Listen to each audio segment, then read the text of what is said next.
remember when Father bought this one, apparently you could buy 2 T20s for less money than the price of this one.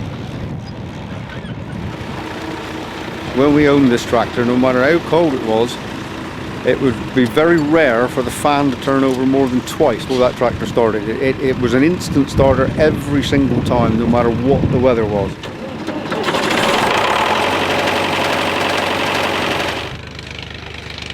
Little David 885, 1974. He's done 2,500 hours from new. We've had him 8 years.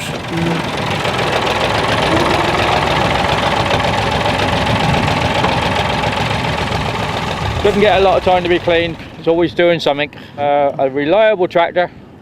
A little bit of problems with the fuel occasionally, but you know, it's an old faithful. It's 62 years old, 5th of July. Yep, catching me up slowly, yep. Well, we had David Browns right up until they stopped making them.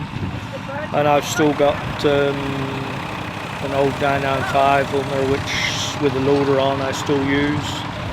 And I've got one of the last, well, it's actually a Case International, but it's was, you know, the David Brown 1494, which I use for hedge trimming.